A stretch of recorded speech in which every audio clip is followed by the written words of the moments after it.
Welcome to One Work, Five Questions, episode number 75.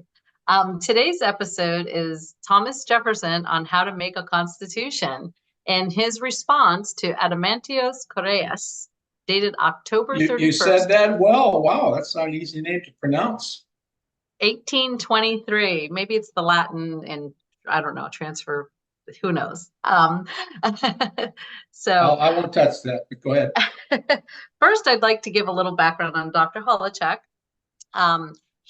For his credentials, he's a professor of philosophy and history who has taught at institutions such as University of Pittsburgh, University of Michigan, Rutgers University, Camden, and Ohio University. And he has 27 published books and over 200 essays on Thomas Jefferson.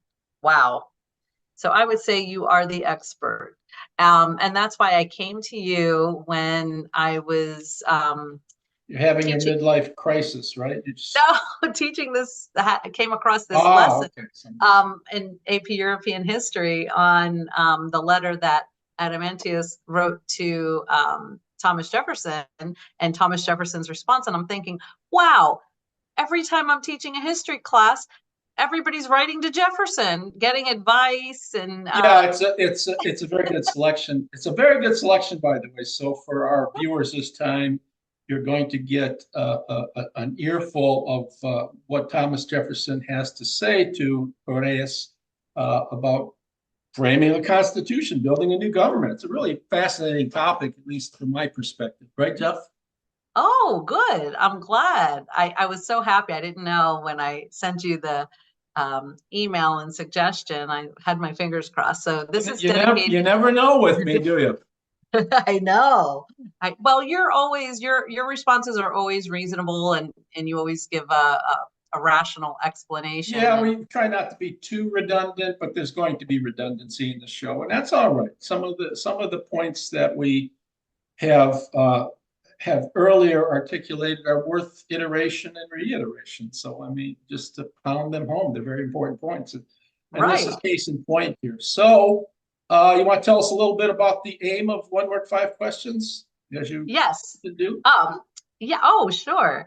The aim of this program is that we look at one particular writing of Thomas Jefferson and either examine it thoroughly to see what other scholars have not seen, or we critically analyze some portion of the letter as a springboard for further discussion.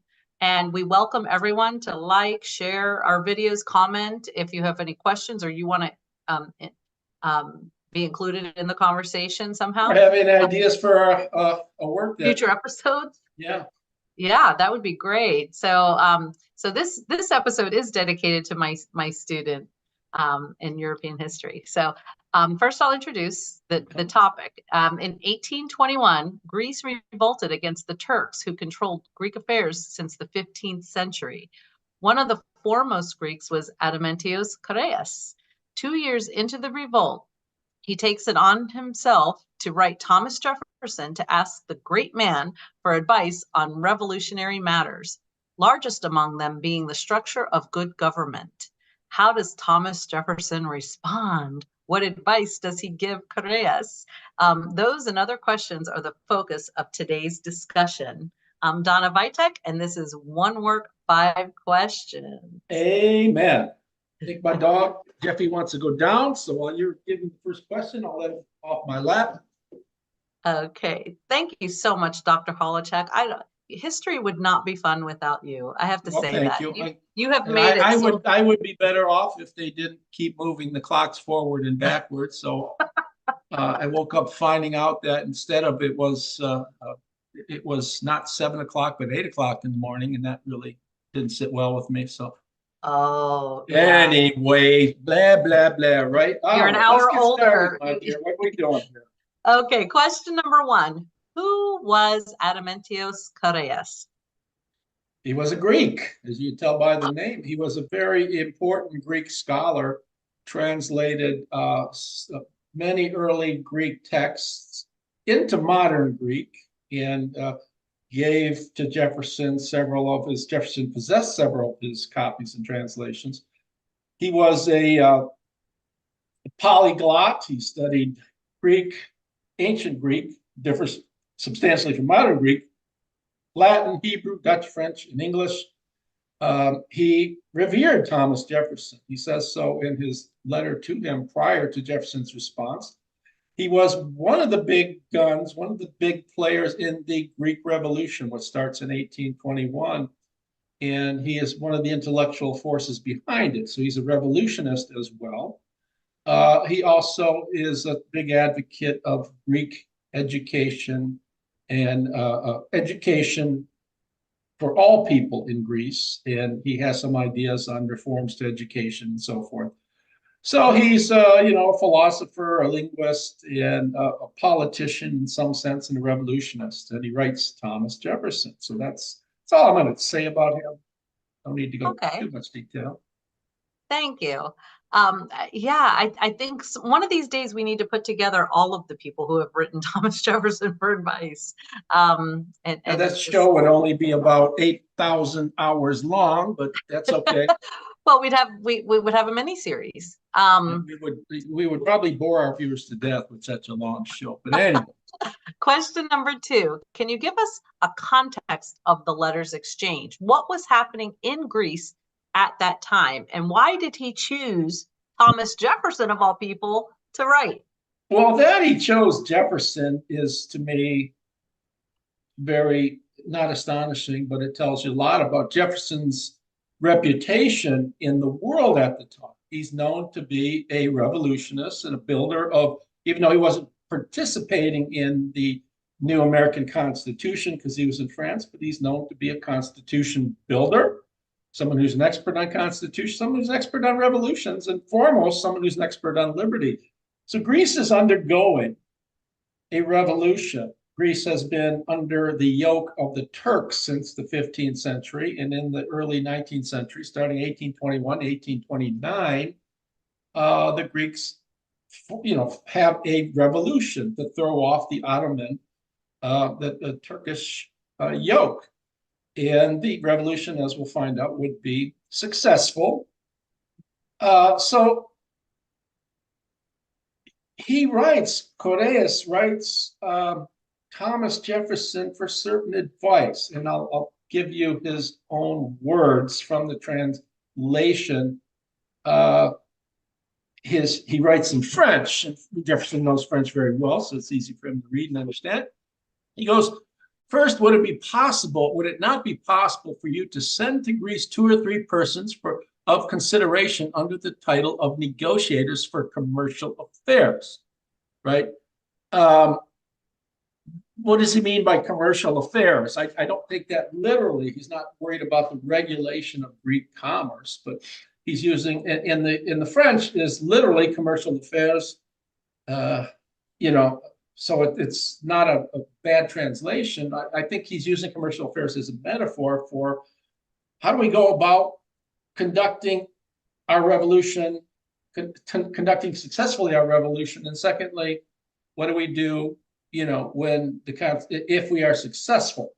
So that's one thing. Could you send over 2 or 3 people who are experts in, liberty and things like that? And he says, in case you do not intend to send negotiators, or in case you do not believe that the time to send them has arrived yet, could you not, or could not someone among your fellow citizens who enjoys the same consideration as you, is there anyone like that? I don't think so. Insert in one of your newspapers an advisory letter about the affairs of Greece. And what he wants here is he wants Thomas Jefferson he wants advice. He wants a letter published in an American newspaper giving him advice for how to conduct how the revolution should be conducted, what to do thereafter. This is a complicated matter. I've written quite a bit. Jefferson was always fond of saying the people who begin the revolution, in some sense, often are the people who sustain it over time. Not always, but then once the revolution succeeds, you need to have a different group of people in effect to craft a constitution. So he wants his advice, and so Jefferson, instead of writing something in a newspaper, just writes a long letter. Jefferson's 80 at the time. So Korais says, unless I am mistaken, such a letter must produce a salutary effect on the minds of my fellow citizens, of whom a considerable part know and revere your name. This notion of reverence, right from the French, it's a perfect translation. Jefferson is known, in effect, throughout the world for his part in the American Revolution. And I know this for even in our own day, when you meet people from different countries who are familiar with Thomas Jefferson and who are not in governments that are free, they often have a tremendous amount of respect for Thomas Jefferson because of what he did in the American Revolution. He's considered one of the foremost, remember while he's in France, with Condorcet and other people, they have a meeting at Jefferson's house, his hotel at the Hotel Languiac, to talk about how to build a French constitution in the French government. So he gets together parties from different sides that are quarreling, and he wants to sort of mediate. And Jefferson, as his role as minister plenipotentiary, had no right doing that. He knew that. He was interfering in other countries' affairs, but he saw himself mostly as a mediator. So it just shows you the tremendous, good question you asked, tremendous respect people all over the world have for Thomas Jefferson. And I would like to add, even though Thomas Jefferson wasn't in America to contribute to the Constitution, James Madison did write to him, didn't he? We covered that in an episode. Well, I'm sure. I don't know that Madison really needed all sorts of advice. They conversed for so long and they talked.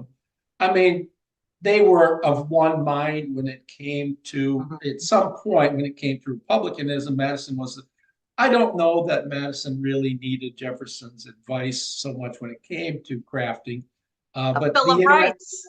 But the interactions throughout the years prior to writing the Constitution with Jefferson's friends certainly are molded tremendously hands off. So to answer your question, Jefferson's hands off with the Constitution, but he trusts people like Madison. Trusts him completely. Madison. Yeah. Question number 3. So the letter concerns Constitution building. The sentiment throughout is that there is no one-size-fits-all model for a constitution.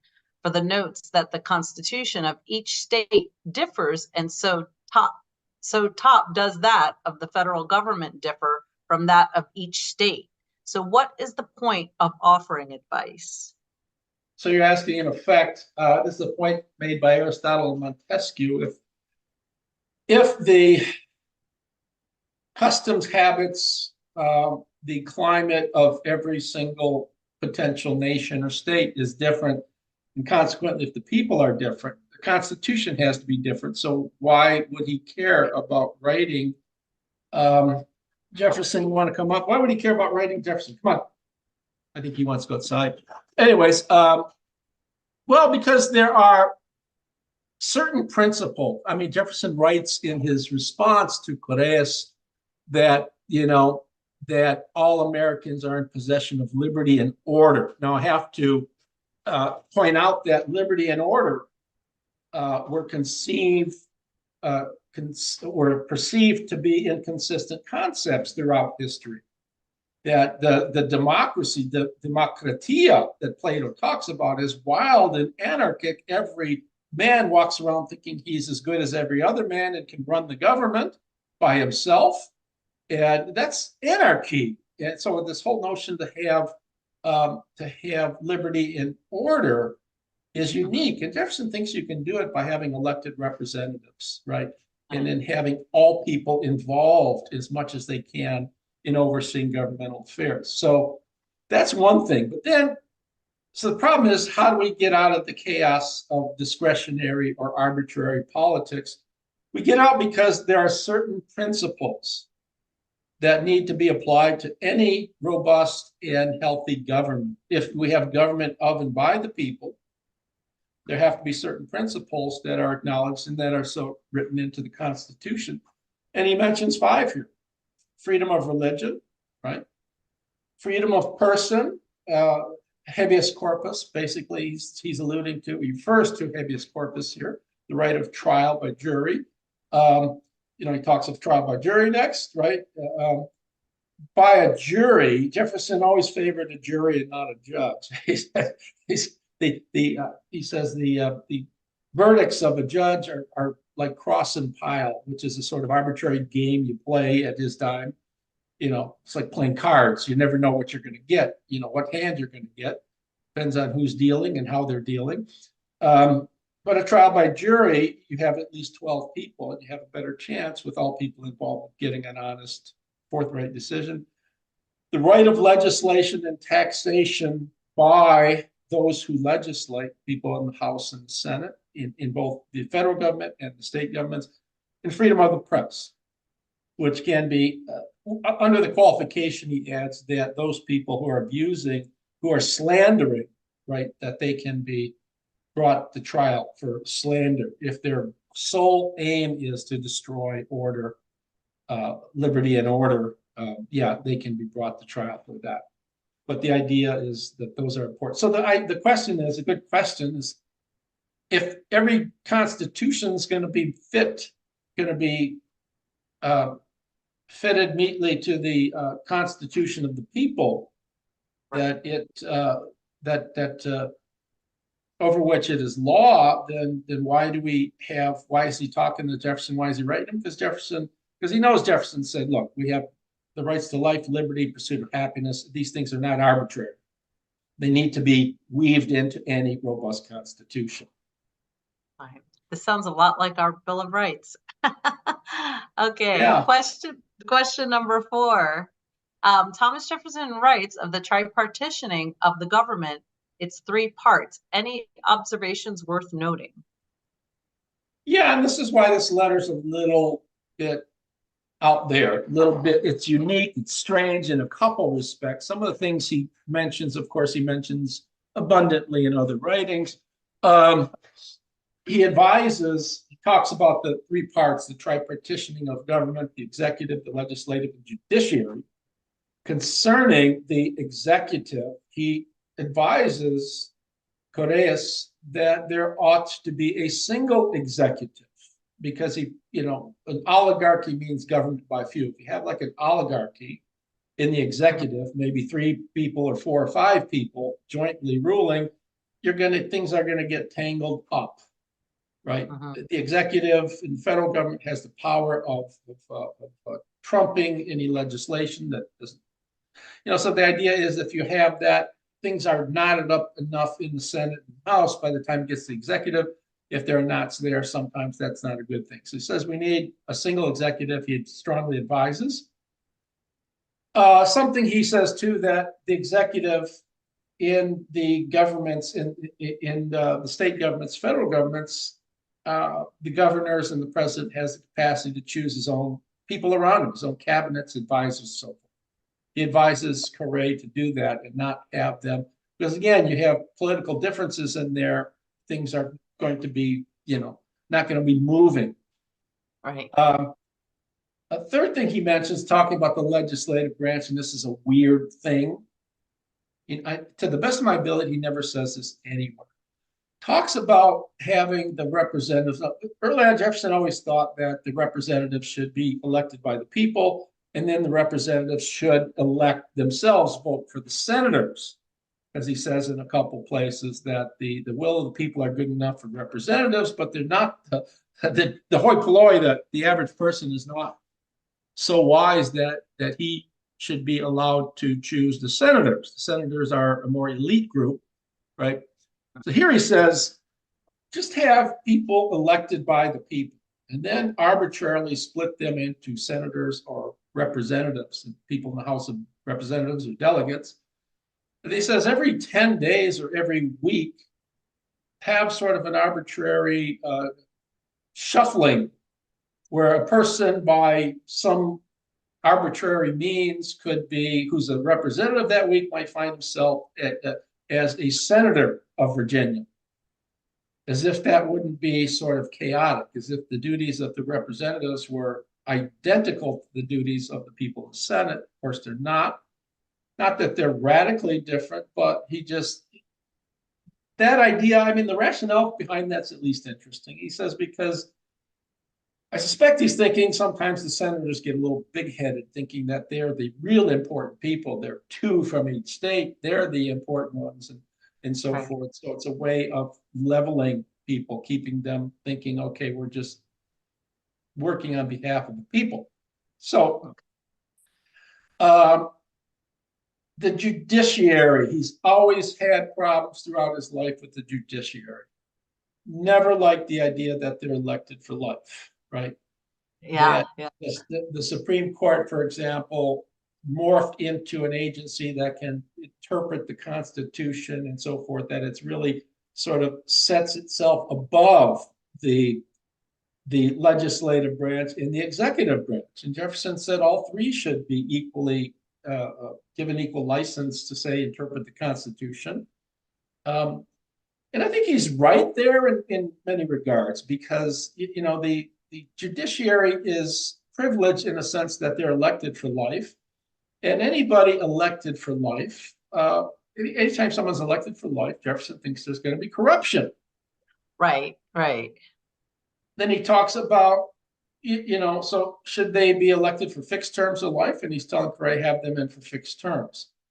And he mentions that United States, the states judges in the federal judges can be removed by a 2/3 majority, by by 2/3 of vote from the House and the Senate. And whereas elsewhere in England, he says it's done by a simple majority, which he prefers, because, and he says, whether you like this or not, that any judge who is not doing his job properly, who is corrupt, has enough wherewithal to bribe or influence at least 1/3 of the people in the House or Senate, so that they're going to side with him, and he won't be removed. So he thinks it's a dangerous thing to have this sort of 2/3 vote. He thinks a simple majority is preferable. Now, whether it's that easily, if there's been corruption in English practices and so forth, as well as in the United States government, state governments, but that's just his views on that. So he has advice on all three branches of all three parts of government, America, the executive, legislative, and judiciary. Not happy with judges. Remember, he talked about, too, his preference for trial by jury and not the jurors, right? Same way he mentions in a letter to Peter Carr, he says, if you give the opportunity to form a moral judgment between a professor and a plowman, professor or a farmer, the farmer is going to do it better, because he's not screwed up by all rules in his study of morality. Morality is simply knowing and feeling what to do. Right. But I think it's the same way. If you just allow these cases to be tried by simple jurors, American people, they're going to come to the right decision, because they don't have too much, stuff in their head about rules and regulations, how to interpret laws. Right, right. Oh, that's reasonable, I think.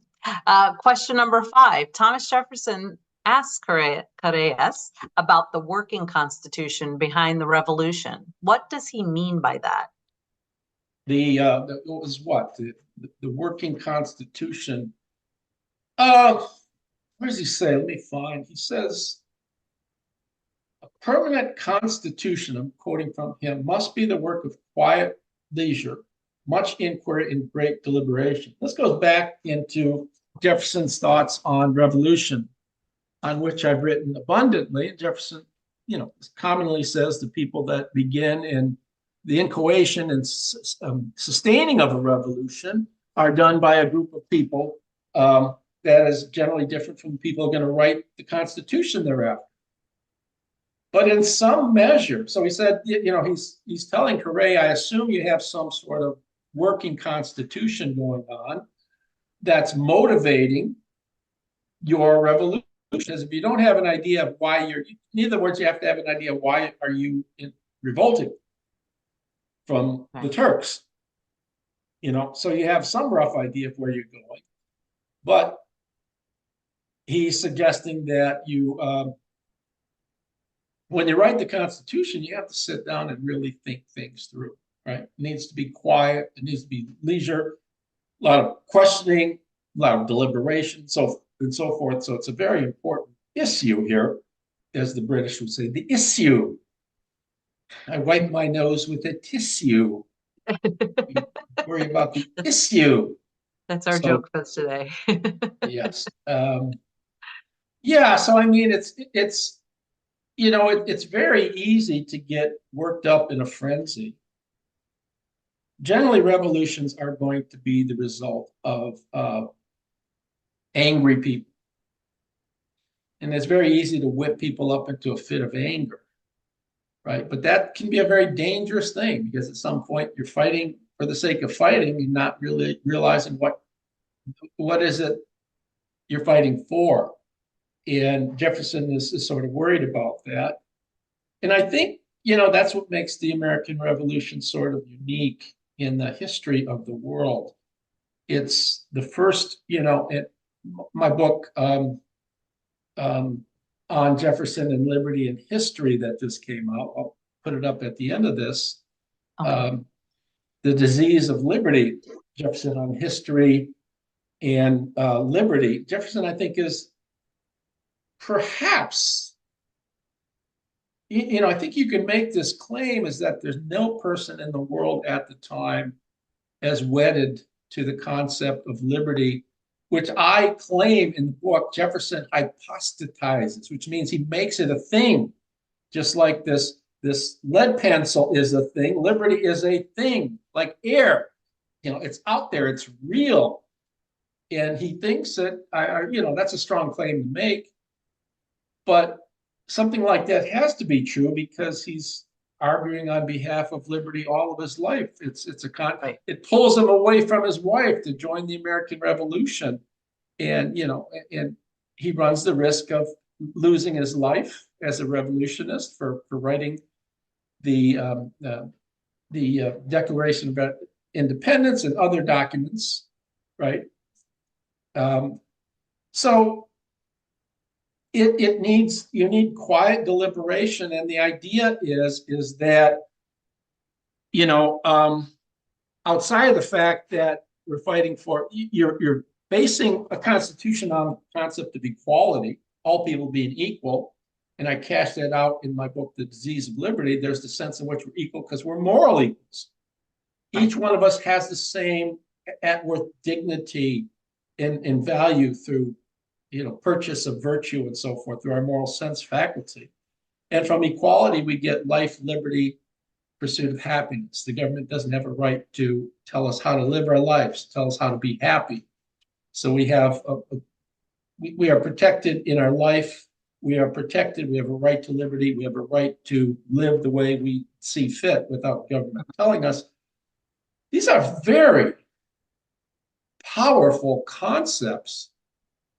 You know, Jefferson, I think, thinks that liberty is just at the very heart of each person, right? It's just there. Or if you define what a human being is, it's a freedom-loving being of some sort with a basic capacity for rationality. It's a sense of a species-specific sense of moral deliberation, and deliberation is feeling, but we're morality abiding, and we're freedom-loving creatures. So we just have to be. We're creatures. Now the question is, if we're freedom-loving, why is it that freedom has taken so long to become, you know, spoken of as such an important concept? That's a rough one. Yeah, and I mean, you know, the idea in Plato's time, the Greek word for freedom is eleftheria. Eleftheria. I had a friend in Greece her name was Eleftheria. And, you know, her name was freedom. And so the idea is, you know, freedom wasn't necessarily seen to be a wonderful thing. It was seen to be the absence of certain constraints. And Plato talks about demokratia, democracy, as being chaos. We talked about every person walking around, you know, I got a slightly loud shirt on. Plato talks of the Democrat as a person, imagine wearing a cloak with patches of every color under the sun. Imagine if I put on a shirt where I had a patch of purple here and bright green and bright yellow and red and orange and so forth. Blue, violet, and at some point I'm strutting around, town thinking, hey, I'm bad. I'm nationwide, as ZZ Top. What do you think most people would think about me? Yeah. I'm a nut. Yeah. And but you sometimes see people doing that. They strut around, they wear very loud clothing, they speak loudly because you get attention that way. And they walk around thinking, well, I'm a very important person because I have a loud voice and I have a powerful shirt, colors on, or powerful message. And most people passing them by think, well, that person's enough. But that's what Plato said. Imagine you have the Democrats like that. Imagine a polis or city state filled with nothing but people walking around like that, strutting around thinking, I'm the perfect person to run things. And he said, well, democracy was the second worst form of government for Plato. He says, from democracy, what do you get? Things spiral downward into tyranny, right? Into autocracy. You get the tyrant. The condition when everybody's walking around thinking it's equal, there's all sorts of infighting and chaos going on. It's a perfect environment for a tyrant to come in, assume power, right, throughout all the chaos, and then rule the way he wants to rule. That'll lead to the what is it called, the tighter cycle, or I don't know what you're talking about. We can talk about that another. It's the different phases that every government goes through, and it's circular, and it always ends up repeating itself through democracy, tyranny, and it has. Well, I don't buy that. I mean, Plato says that there's a certain cycle, and Aristotle would buy into something like that. But I don't think that, one thing you can say about a government, and I say this because I'm studying about the history of Ukraine right now, is there is a provenance. There's a birth of it somewhere. In the U.S., it's the 1619 thesis, right? When the white people started hating blacks, that's when I'm teasing, by the way. The birth of the United States was roughly 1776 when they voted on freedom, and then Jefferson cements that 2 days later on the 4th of July when they passed the Declaration of Independence. So we have a specific birth date. Mm-hmm. So you can say, the United States became a country on that day, if it's whether you talk about the 2nd of July or the 4th of July. And at some point, it might have a demise on a specific event. There's a global war, right? The country ends up no longer being a country.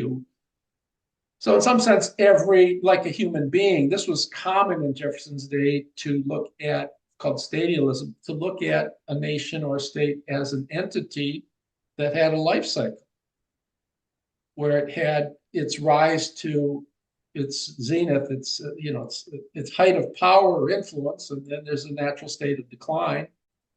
John Stuart Mill said, I should point this out, that he thought Christianity was a dying religion because he says the advocates of Christianity are not fighting hard enough for its behalf. Right or not, but I could ask you, do you think we are in the dying phase of our country? I mean, I think you can answer yes, because you don't have people really fighting for the principles upon which, life, liberty, pursuit of happiness, and working together, e pluribus unum, from many one. Yeah. Well, I have to make a correction. It's the Tytler cycle. Tytler. Titular. Tytler. And it goes from bondage to spiritual faith, from spiritual faith to great courage, from courage to liberty, from liberty to abundance, from abundance to complacency, from complacency to apathy, from apathy to dependence, from dependence back into bondage. Yeah, and then it starts over again. I don't buy that in the least, but there is a sense in which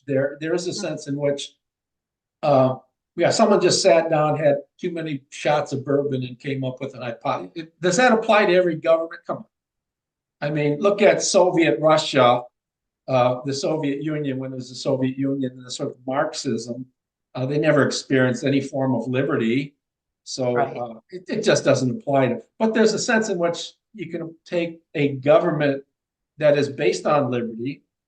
And if people are not working together, with Jefferson's contribution to understanding how a government, how liberty, how people who embrace liberty can thrive, everybody has to give of himself or herself for the common good. Again, from many, one, right? And the notion, it seems to be today, that we have is that, we have the unity, but people are all, the notion is many, many, many. Everybody just thinks of, I'm in it for myself. Can I live off the system? Can I abuse the system? And so forth. And, people have to be giving to the government for it to thrive. I don't think we do that here. So I think we're probably in a death phase. I hate to say that unless people get together, but we're so worried about fighting among ourselves, and you can't do that and have a robust nation. Right. Right. You have to have some respect for the idea. I mean, look, I'll say this and call it.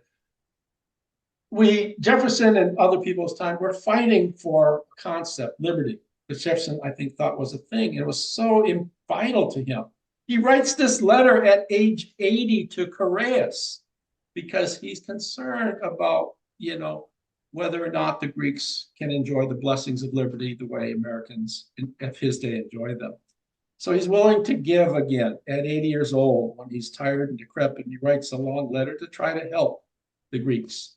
It's such an estimable blessing to be living a life freely. And I agree with him. I think the people who are bent on destroying our government through abusing it and talking about how bad we are, these are the people who send them elsewhere. Send them to Russia, right? Right. Where you get, during the election time, you get news channels that only talk about how Putin is a god. Mm-hmm. Send them to Russia for a few years and let them, tell us if they've changed their mind. They will have changed their mind. Yeah. Well, I think that's about it. We are within time here, and like I said, next time, we are going to talk about Bill Highland. Anything else? Nope. I think that's it. That's a wrap. Okay. See you guys. Okay. Do this again next Monday. Okay. Thank you, Dr. Holotek. Bye-bye. Be sure to like and subscribe to his channel and share the video. Very important. Good. Yes. Thing you add that. All right. Talk to you later. Okay. Bye-bye.